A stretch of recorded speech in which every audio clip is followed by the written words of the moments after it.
São José dos Campos, São Paulo, outubro de 2001. Olá, professor Fedeli, graça e paz. Escrevo esse e-mail primeiro para agradecer ao e-mail anterior que o senhor muito atenciosamente me respondeu. Também escrevo para manifestar a minha tristeza referente às transformações que querem fazer na esposa de Cristo, a Santa Igreja. Tenho 23 anos de idade e nasci depois do Vaticano II.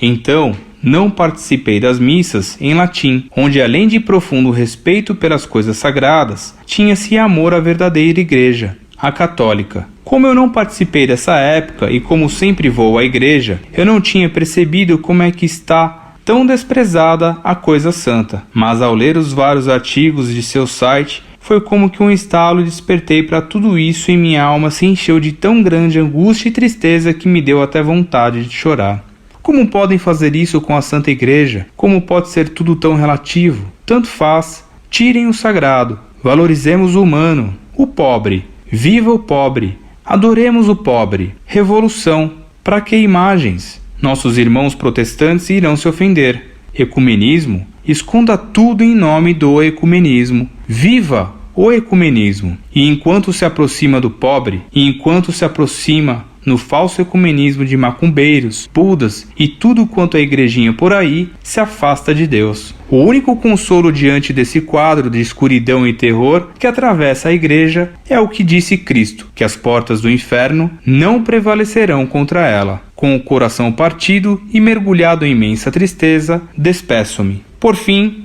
meu imaculado coração triunfará. Viva a Santa Igreja, viva Cristo Rei.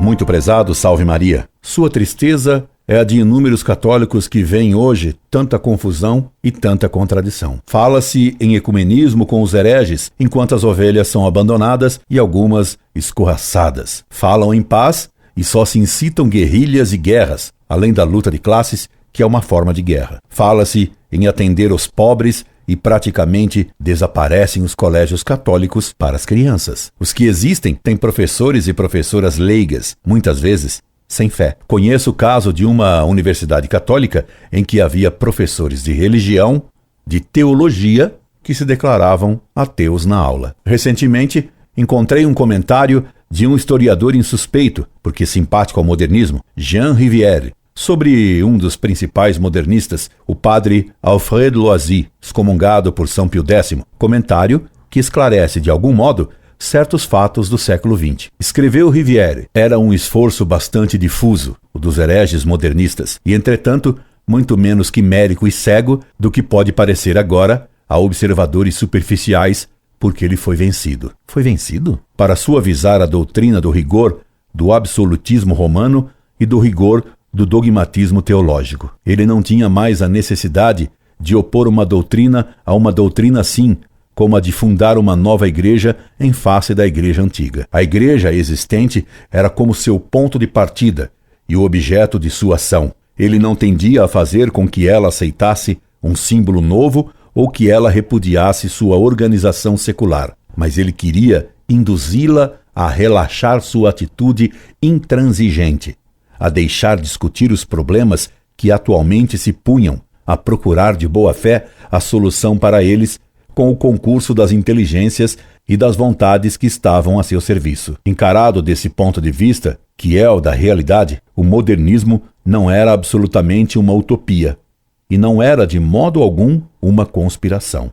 Jean Rivière, Paris, 1939, páginas 213 e 214.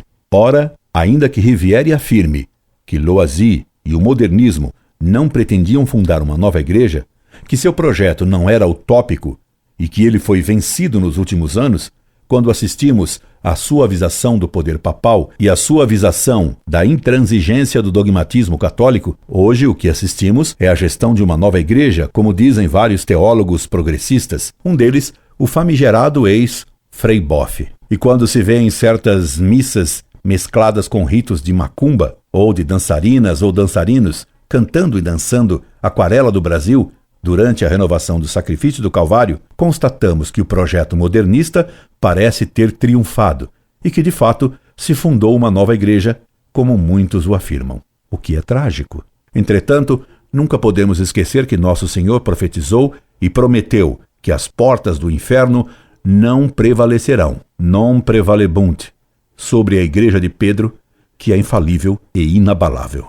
De modo que, em meio a tanta ruína, devemos ter certeza de que Deus trará o triunfo final para a igreja nessa imensa batalha atual, inigualada na história da Santa Igreja. E repare como tantos, exatamente como você mesmo, despertam para a compreensão da grande tragédia atual. Isso é um sinal claro de que a primavera já germina no fundo das almas, prestes a eclodir na história. Coragem, firmeza e confiança em Deus, meu caro amigo. Os modernistas non prevalebunt. A Igreja Católica de sempre triunfará. Incorde Jesus Semper, Orlando Fedeli.